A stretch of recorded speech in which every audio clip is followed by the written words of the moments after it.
So we have an excess of money, and then we're able to invest in more in a long-term investment because you want to diversify your investments. So we partnered up with somebody that already have 20 years in the industry for the fix and flip. So now I feel confident and to tell people, hey, actually we have a strong team right now. So yeah, just to go back to your question, I guess I had the entrepreneur mindset from the get-go. So yeah, man, your health is your wealth. You've laid out the foundation of some things that you're doing. You're working on your health. You're working on partnerships. Speak it into existence and it will happen. Greetings, well builders. Welcome to Get Diversified, your go-to podcast for all things real estate investments. I'm Jacqueline. Melvin Landry. We're thrilled to embark on this wealth building journey with you. Imagine this. What if your investments not only secure your future, but also unlock a life of financial freedom? That's what we're diving into on this show. Apartment buildings, storage facilities, mobile home parks, the whole shebang. But here's the kicker. It's not just about investing. It's about crafting a legacy, building memories with your loved ones, and seizing every moment. Time is the currency of life. And let's be real, none of us wants to waste. We've got the insights, experience, and dash of excitement to spice up your investing game. Plus, we'll throw in some real-life stories that'll make you see the potential in every brick and mortar. Subscribe,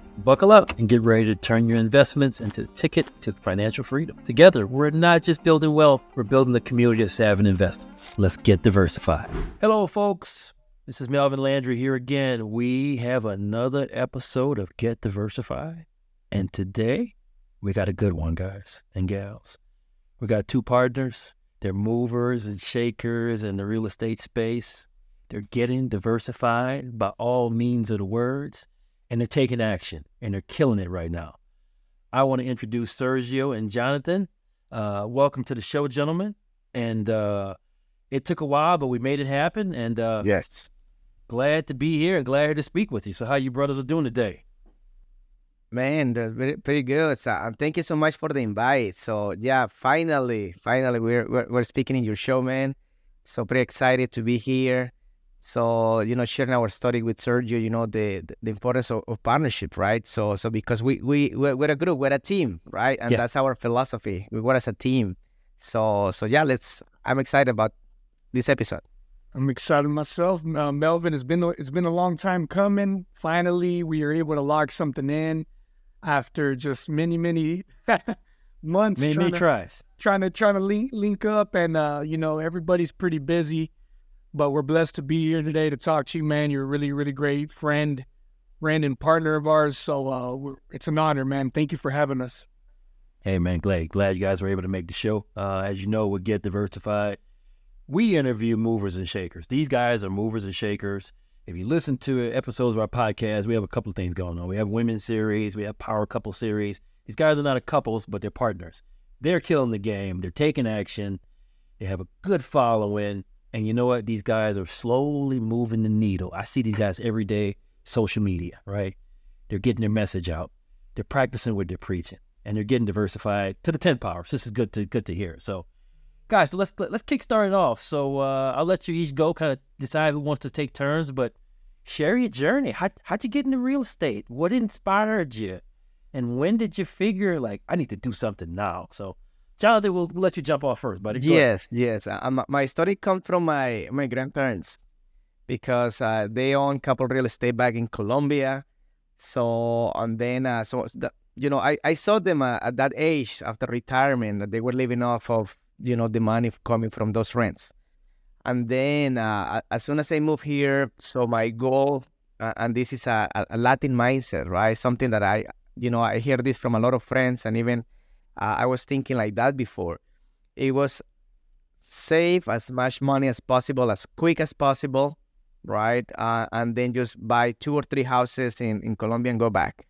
That was my first dream, my first idea. So, and I did it. I started working hard. I started sending money. I bought 2 apartments right away through one friend from high school. And then after, year and a half of sending money, I started noticing that something was weird. Like they didn't start building because I bought those apartments, pre-constructions. And then, so basically I started digging a little bit and the company just, they declared bankrupt. So I pretty much, I lost all my money. And then after that, I didn't see that as a loss. I saw that as a new opportunity because I always think that everything happened for a reason, right? So after that, I start studying how the real estate works here in the U.S., right? So instead of just focusing just in Colombia, now I start studying how everything works in the U.S. And then later on, I start saving money, investing in the U.S., and that's how I start accumulating my portfolio. And then the rest is history. How about you, Serge? Good. Thanks for sharing that, buddy. Man, it was just kind of unexpectedly happened, to be honest. My dad is he owns a few single family homes. Nothing crazy. Just some opportunities just kind of popped up, and he took advantage of them. And since we are in the construction industry, we really just implemented the construction side of things, and knew that we were dealing with value add opportunities for buying single family homes at such a low cost, investing a couple $1,000. And we knew that that we're going to increase in equity, and we were going to have a little bit of equity, and that was it. We bought and hold, properties, and we got a few acres of land in different areas of the Dallas-Fort Worth, and that's all I really knew about real estate. I didn't know about anybody that had a large portfolio. I didn't really have anybody to look up to when it came down to the real estate stuff. Just that my dad had 2 houses and 3 or 4 properties of land, and that was it. As I just kind of started getting on social media, man, I just really started learning about why real estate was good, that, real estate's what the wealthy do. And I'm a big believer just having that mentor or having accessibility to somebody that's, above me. So I was like, you know what? I saw some ads of some bigger dudes like Grant Cardone, just popping up saying that you can do this, you can buy apartments, which at the time I was like, this is impossible. To the Latin mind, we're used to thinking so small and being realistic. So I was like, this is out of my league. Why am I even listening to this guy? And this guy's not even Mexican, this isn't a Mexican game. We can't do this. Yeah. So as I started kind of focusing on myself and reading, personal development books, came across the Rich Dad, Poor Dad series, and that's what kind of got me into the real estate game. And I knew the difference about what a liability was, what an asset was. So I started looking at the world a little different, right? And that's what kind of got me into real estate. And then boom, I see Grant Cardone again come off on an ad. So I thought I was getting scammed at first. I was like, man, I see this ticket that's $1,000. I was like, holy crap, like I've never bought $1,000 ticket, let alone I've never bought a flight to go across the country. Like, what am I going to do here? So I ended up calling a friend of mine. I bought the ticket, which I was shaking. I was like, man, I'm putting my information in. I thought I was getting scammed so much that I had to call the people and be like, hey, I just bought a ticket. Like, let me know this isn't a scam. Am I on the list? Is this for real? They're like, no, this is legit. We see your name here. It's at the Turnberry Hotel. Come on. So I called my friend and I said, listen, I'm going to this event. I've never bought a ticket before to fly. I've never booked a hotel. Can you help me? She said, yes. So lo and behold, I show up to the event, and guess who I meet? Mr. Jonathan. Okay. I met Mr. Jonathan there, man. And here I am showing up to this event, not even having a property under management. I haven't even bought anything. I had the mindset at the time of buying duplexes because of the Rich Dad, Poor Dad book.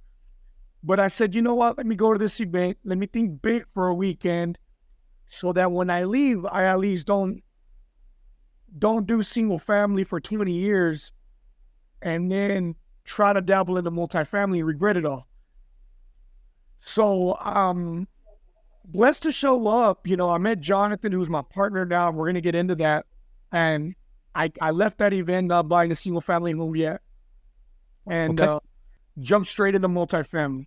And the rest is history. Okay. It's good stuff, man. You mentioned the Rich Dad, Poor Dad, man. That's funny that you kind of spoke to that. I mean, you guys, apparently, folks in your family had some property or had some remnants of rentals or things of that nature. It was zero in my family. No one had rental properties. No one talked about it. I listened a little bit to Rich Dad, Poor Dad on a cassette tape that my dad got from his brother. And we listened to it, to try to understand, like, look, there is a better way, right? So even for me, I jump started 2005. I went to a funded tour that you can buy properties, no money down, etc. That's kind of how it started for me way back when. And then I kind of went gangbusters post 2005. I think you've heard the story I spoke to. You run the bumps along the way. So Sergio, you go to the event, you meet Jonathan, you guys bump heads. Voila, a partnership in the making. It's a beautiful one. You guys are killing the game. Let's talk about coming out of that event. What's next? What were you guys talking daily, monthly? How'd you keep the cadence? How did the fuel to the fire keep going post that event? Let me add a little bit, John, just because I want to bring this up in our relationship, and John would agree. So John, it's funny because I felt like our other partner Tony, he was a lot more outgoing like me. He's very just open.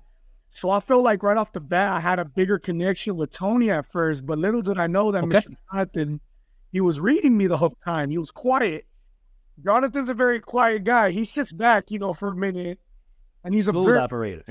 Yeah, I watch him. Yeah, okay. And he sat back for a little bit. I ain't gonna lie to you. It took a couple days, a couple weeks for him to kind of like get to know me. Now that I'm looking back at it, I realize that that's what he was doing. He was kind of filtering me, just to try to see, is like, okay, you know what? Do I want to partner up with this guy? Because at first, we kept in contact. We were talking every day. We were in a group chat. A couple of weeks went on, and we were like, okay, you know what? We're getting to know each other. We're trying to see how serious one another is. So, but to answer your question, yeah, the relationship started right off the bat. We got each other's numbers. We were in a group chat.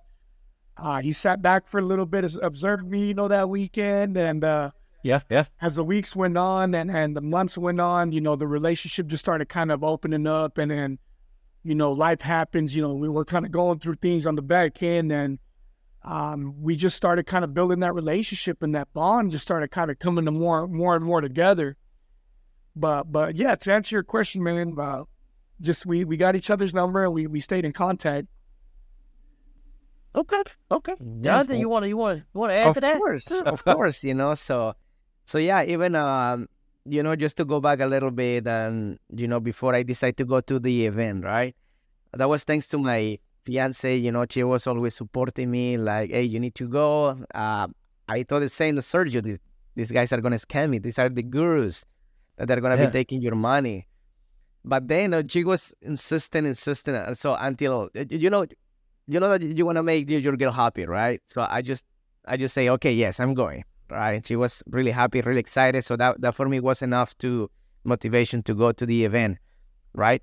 But at that time, I was, I started accumulating single families and also mobile homes. And so I felt like, oh my gosh, I'm rich, because at that moment, living in Wisconsin, you don't have 8 properties under your belt. Not a lot of people can be a lot of people that I was around, had that many doors under the belt.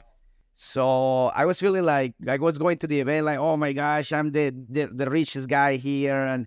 But then later on, I started meeting people that they have already 1,000 doors, 1,500 doors, and I'm like, wait, like this is totally different.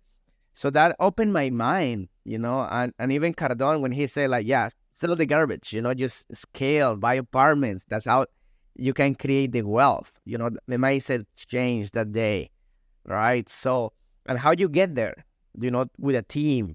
You need to gather a team. You need to work as a team, because you cannot do that by yourself.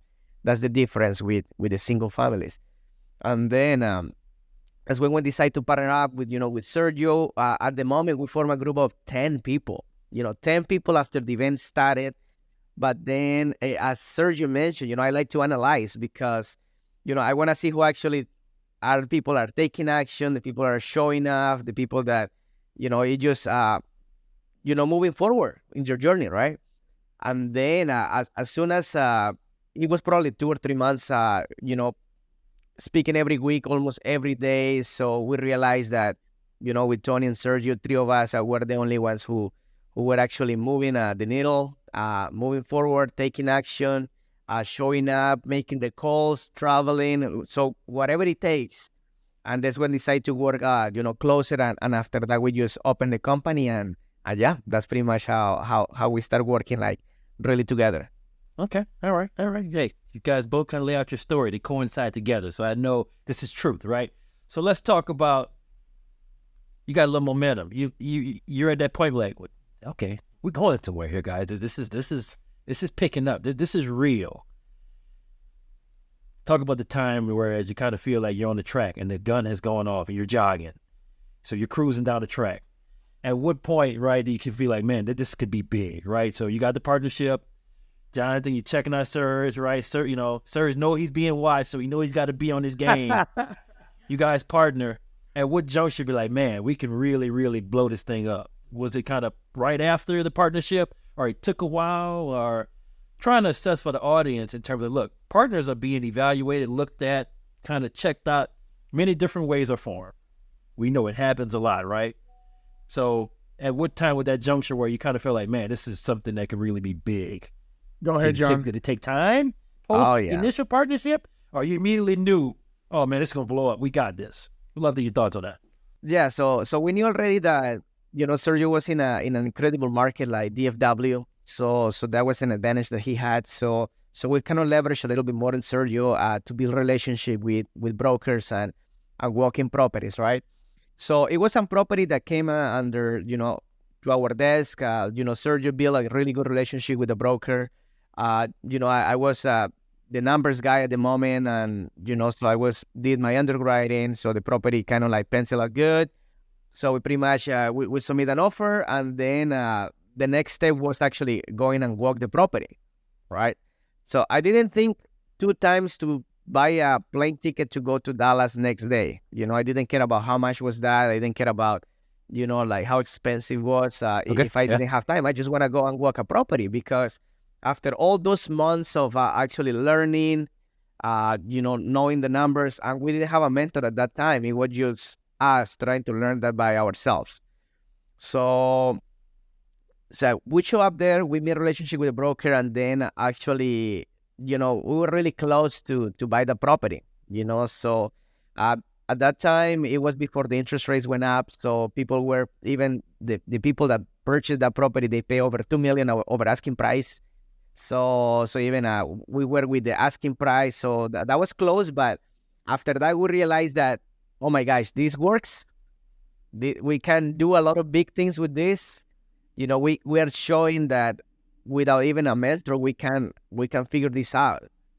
Now, how long is going to be taking us to actually make this a big thing? That's why we decided to have a mentor, right? But after that event of us, me, Sergio, and Tony meeting in Dallas, walking that property, it was over 100 units. It just like, wow, that was a really exciting experience. So that was amazing. I'm not gonna lie, that was good. It was just to add a little to that day. That day was something special, Melvin. I'll never forget that moment. That feeling of because obviously at the time Jonathan was living up north in the Chicago area. Tony's from New York. I'm the only one here. And just that putting yourself, although we didn't get that accepted, but we put ourselves in that environment of walking a property together as a team. They flew in, just the whole environment, man. We were sitting on the lakefront, and I remember we all stared at that lakefront, and man, we're gonna make this shit happen. Like, it's gotta work. It's gonna work. It's gotta work. The sky's the limit. And we were just talking and speaking so highly of, and being positive. And at that time, it was our first deal that we toured. We submitted an offer on. So we're like, just kind of going back what John was saying, like, man, this is going to happen. We're going to make this happen regardless. And it feels right. We were very emotional. And it's a feeling that I'm never going to forget in my life, just because looking back now, man, it's, 1,000+ doors later, like, holy crap, we made it happen, and we were speaking it into existence. But it goes back to show you that none of this would be possible without the support of partnerships of one another, of helping each other out, of taking responsibility, where you're good at, where you're able to add that type of value to your team, man. And I know I like to tell everybody, John's a visionary here. John's a visionary of the team. He has a hell of a vision of where he wants to take our team and how we can get there. And I like to say I'm like his ride or die. I'm his backbone to that vision, and we make it happen. He speaks it into existence. I'm all like, shit, let's go. I'm ready to go. And you need a guy like that, and vice versa. I need a visionary. I need someone that can help boost me and push me to my limits. And that's how we're able to really just, complement each other. That's just the perfect word to sit there and say. So this is why we're able to work together just very, very well and succeed. And I think every team needs someone like that. Okay. All right. Well, guys, from a partnership standpoint, it seems like your partnership, your vision, you're executing. Seems like this partnership is perfect.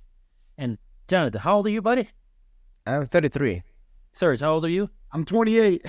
Okay, so for the listeners out there, 33 and 28, these guys are killing the game. These guys are executing. These guys are taking partnerships. These guys are collaborating. These guys are doing the things that you need to do to be successful. Okay, so to all the listeners, these guys are way younger than me. So I'm the old guy here on the podcast here. So these guys are taking action and making it happen. It's fantastic to see. Guys, let's talk about partnerships. Things going beautifully. Have there ever been any hiccups in the partnership or things of that nature? It's been smooth ever since. We'd love to hear your thoughts on that, right? It's a good question, man. I think there hasn't been any hiccups, no serious hiccups. There is times where we obviously got to come together, and I think this is where once again we just complement each other because we understand each other very, very well. If there's something up, we talk about it, and it's never aggressive. It's always like, listen, like this is going on. I think we should do this, or where can we better ourselves in this aspect to better where we're trying to get, and man, nothing serious has happened. And I think because we just understand each other so well, at the end of the day, you need to partner with people where y'all have the same morals, y'all have the same ethics, and I think the rest will fall into place, man. We see a lot of partnerships go sour just because they're not aligned with their goals. And you got to have these talks as partners. Me and John have had many talks where we're like, listen, where do we want to go? Where do we see ourselves for 5 years from now? Or what are the most from here to 12 months or 6 goals? What are our milestones? And we talk out loud, and we align them. And as long as we're aligned, and we're both willing to do whatever it takes to make it happen. And if it has to be a conversation where we sit down and talk about money, well, what are we doing? We're bleeding here, we're bleeding there. Well, shit, well, we got to do this, we got to do that. Then that's the conversation we have. And I think our relationship is awesome, man. We have a great partnership and understanding, and no major hiccups as far as now. And I think I'm blessed when we're 2 years in the game as being partners, and we're a part of various LLCs where money's involved. And from my understanding, man, we haven't had any serious hiccups. But when there is disagreements or where things need to be brought up and talked about, we talk about them, we hash them out, we're on the same page. And we keep on trucking. I mean, that's what a partnership is at the end of the day. Hey, bro, you couldn't articulate it any more better. I mean, after that. Nothing's gonna be perfect, right? I mean, but you get in there, you lay it on the line, charge it to the game, align, and keep it going, which is fantastic. So, guys, I mean, here's what else I want the listeners to hear. You guys are active and passive investors, I take it, right? That is correct. How many doors actively to date are you guys managing actively as general partners? Yeah, we're like 1,034 doors. I'm passive in 3 different deals with 576 doors. So those are the numbers. Okay, so for the listeners, right? And those numbers are slated to grow. I know it will grow. You guys are movers and shakers. You guys are taking action. You're submitting LOIs. So I know the growth trajectory is coming for you all. So let's talk about your focus from a market-based standpoint. I know you both are heavy in DFW, right? That's kind of like your backyard. Is that your core? Any other markets you guys look at, things of that nature that's kind of piqued your interest, or the vision and the goal is to let's stick to our home base, we know our home base, etc. Would love to kind of hear your thoughts on that. Yeah, I will go on that one. So right now when and the times are a little different right now, the interest rates and how the insurance, like everything is being affected, right? Inflation up, yeah. So we used to focus in the whole Sunbelt area right now, because we have more knowledge about our home here in Dallas and DFW, and we have investments also in San Antonio.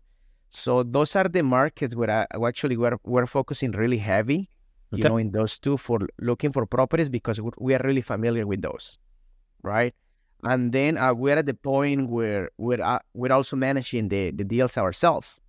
So we already know how to really run a property, because we are actually getting our hands dirty by running these assets. So we are focusing, like, we have enough deal flow. I'm not gonna lie to you, Melvin, for deals in our market, that maybe just us going and focusing in other markets, probably not at this time where there is an uncertainty, right? So maybe in the future, like I like Florida in general. I like Tennessee. I like some other markets. But in these times where there is more risk involved in because of it, we'd rather just focus in whatever is working for us. That is the DFW market and also a San Antonio market. Hey, stick to what you know best, right? At the end of the day.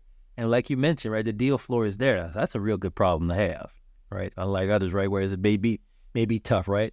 A lot of stuff may not be penciling. We know economically rates are a little unfavorable for us, but economics, things are cyclical, right? What goes up must come back down eventually, we hope. So from that standpoint, so good stuff. So guys, let's talk about diversification.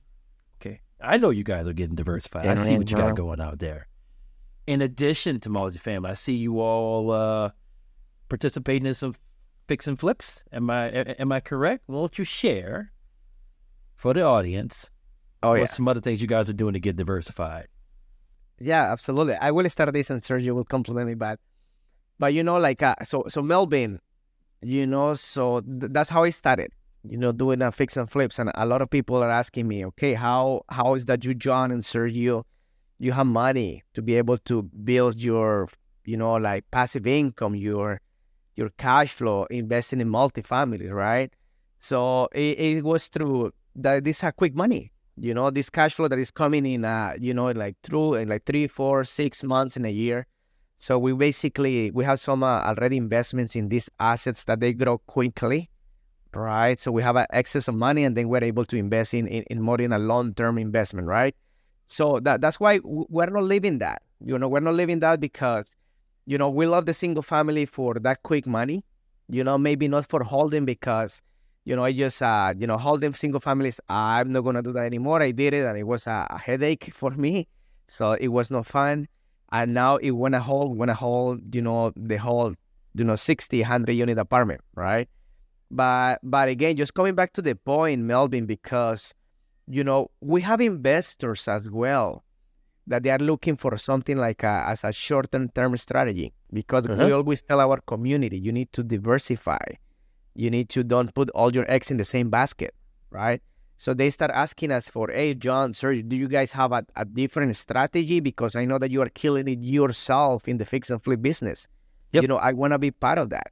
And I say, actually, I didn't think about it, but yeah, actually, let's do it. So we start bringing just a few investors first, and then they start, they got pretty happy about this, and then we just decide, like, okay, let's scale this, right? So why we need to do it ourselves, right? Why do we need to just keep doing Sergio and me? Because, at the end of the way, this takes a lot of time, right? As you know, like, run multifamily, run fix and flips.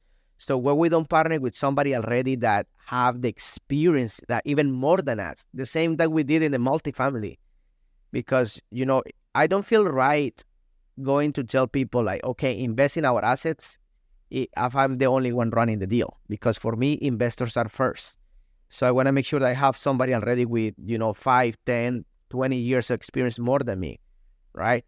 So we partner up with somebody that already have 20 years in the industry for the fix and flip. Yep. Over 300 doors. And, like us, probably we have 30, 40 in our belt. Now he's 300, so that's already 350. So now I feel confident and to tell people, hey, actually we have a strong team right now. So now why are you interested in investing with us? Because you want to diversify your investments. Right now, it feels good right now that their investment, their money is in a good hands because the team is way stronger like that, right? So this is key. And then again, I always say this to people: why to keep the whole grape? If I can just have a big piece of watermelon just by partnering with somebody that is already have more experience than us. So that was key. It's a beautiful thing, man. You extract, even as you're getting diversified, you're looking for partnerships, right? You're looking for someone who's done it. You're looking for someone who's scaled, right? And you get in, you collaborate, you mimic the model. Wash, rinse, repeat. Wash, rinse, repeat, right? I see you guys like 2-3 times a week. I see you guys working inside of a property, renovating it. I'm like, okay. These guys are getting diversified. Right. And same thing on my end, right? I'm in multifamily, but I'm in single family also as well. My market's a little different from your guys' market. I can get things relatively cheap. We're talking older properties, but that's where I started, man. 2005, fix and flipping.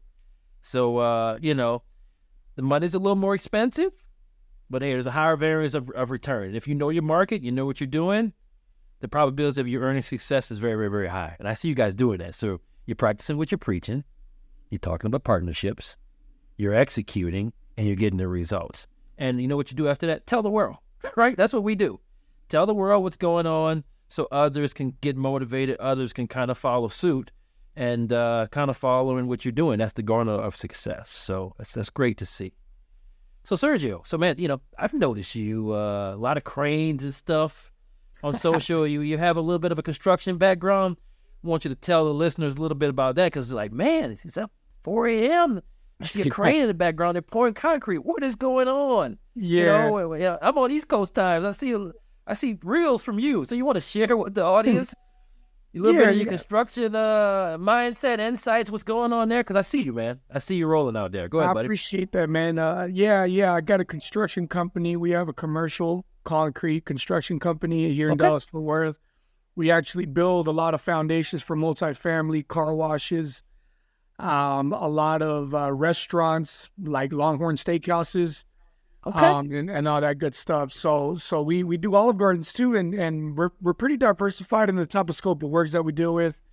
So that is my background is construction. And funny story is whenever I first met John, I was like, John, why does this guy want to partner up with me other than the fact that I'm a hungry young guy? You know what I'm saying? Well, at the time I didn't notice that my construction experience was going to be handy. So there you go. So I do help out a little bit on the asset management side for our team. As far as me and John go, I am the asset manager for our team, while John's crunching up numbers. He's the engineer and the spreadsheets and all that. I don't like dealing with that too much, but I love coordinating manpower. I love construction management, and that's what I do. That's my strength per se. So yeah, just to go back to your question, I guess I had an entrepreneur mindset from the get-go just because I do have my own family-owned and operated construction company, and that's what we do, man. We pour mud at 2, 3 a.m., and on a regular day, I still do wake up at 4 a.m. and work out at 5 a.m., and I get my day started on a very, very good note. So, yeah, man, your health is your wealth.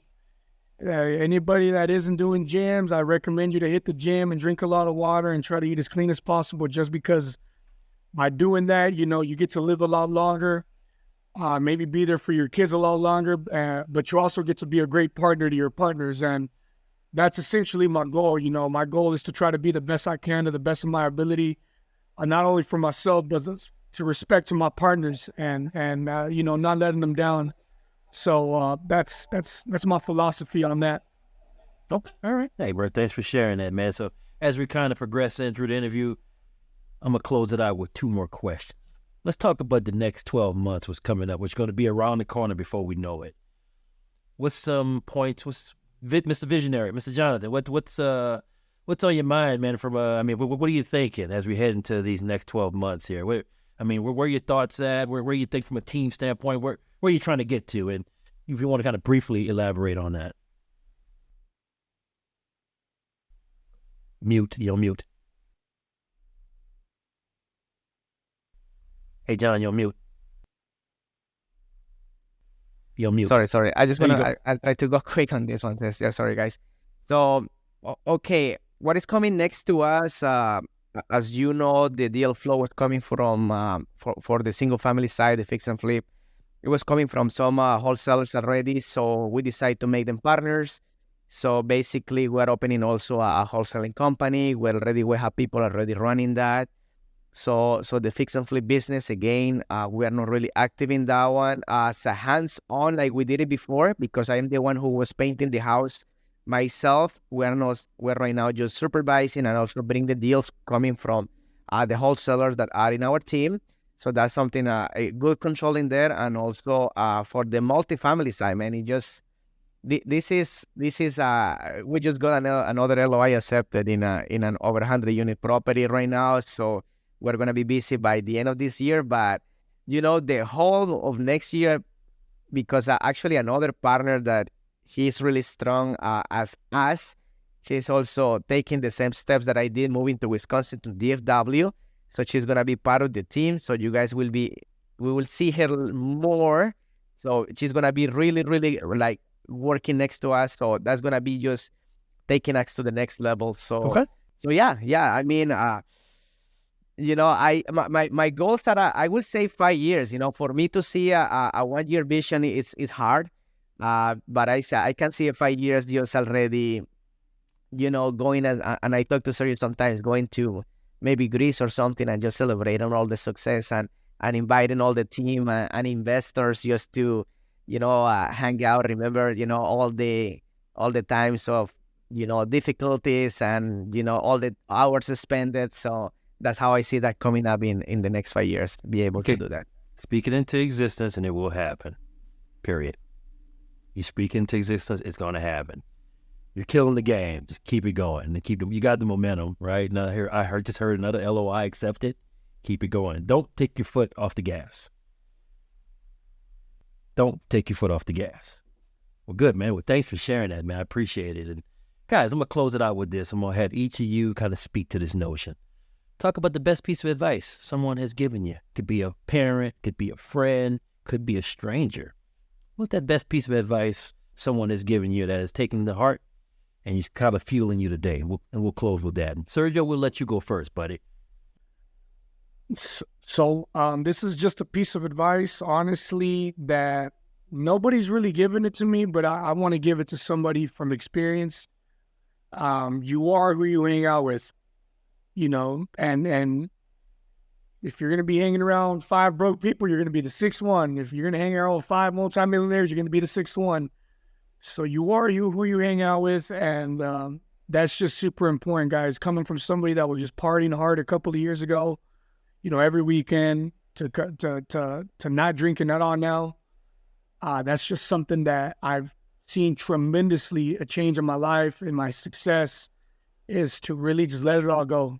Hang around more positive people, hang around people that are doing bigger and better things than you, and just keep it going, guys. Just like you just said, Melvin, keep it going, and it will be worth it. Thanks for sharing that, Serge. Appreciate that, man. That's going to turn into the quote of the day, just so you know. I like that.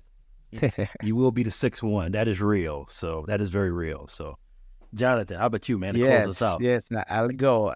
There are 3 principles in life that I apply always, and that's a piece of advice that I always give to people, is that I always consider these are 3 things for my life. One of them is relationships, the other one is money, and the other one is health, right? So I always ask people, okay, what do you think? Like, try to think about anything, and then just try to think like what cannot be in these 3 categories, right?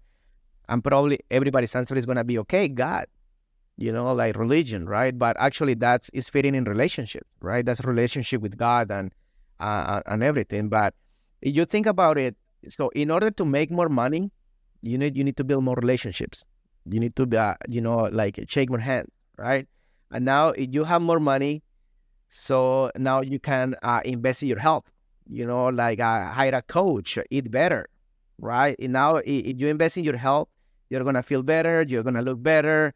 Now you're going to, feel like with more energy. So now you're going to go and build more relationships. The more relationships, more money, and more money is going to be giving you access to different rooms, different community, better connections. So that's a cycle that I always consider for my life. Those three things I always apply in anything. So I always think up in people like, okay, just focus in those three, because everything is just growing as a circle, right? A triangle, three steps. So if you start growing one of them, the other are growing at the same time. So this is key. So I always give this advice. Just consider those three, again, relationships, money, and health. Because at the end of the way, money is important. For a lot of people think that no, but, money is important. Don't lie to you. Money is important. I mean, 100%. I mean, you may hear some folks that say, "Oh, money's not important." I mean, but you can do a lot. You can do a lot if you got a lot of capital, guys. Plain and simple. I mean, the grind is real. Don't get me wrong. We all work hard. I mean, but it's a satisfactory feeling if you got a lot of capital. You can move and shake. If you don't, that brings about stress, risk, and other type things. Even from a decision making standpoint, it is what it is. So, Jonathan, Serge, guys, this has been a fire interview. I mean, you guys are exemplifying the true meaning of partnerships. You've laid out the foundation of some things that you're doing. You're working on your health. You're working on partnerships. You're taking an open mind. You're taking action. For all the listeners out there, these are 4 core points you need to be taking up on if you want to be successful and if you want financial freedom. And guess what? These guys are young bucks. Guys way younger than me, and they're doing it. They're killing the game, and they're taking action. So, Sergio, Jonathan, guys, I want to say thank you on behalf of myself and my wife, Jacqueline, the Moreland Equity Capital team, guys. It's been real, and this has been a great one, guys. So thanks for your time today. I appreciate you. Thank you so much. Absolutely, man. Thank you for having us. That was awesome. I had a lot of fun, guys. Jacqueline and Melvin, thank you so much for taking time out of your busy day to listen to this episode of Get Diversified. Please make sure to subscribe to our podcast so you don't miss out on future episodes. Finally, stop by our website and follow us on social media.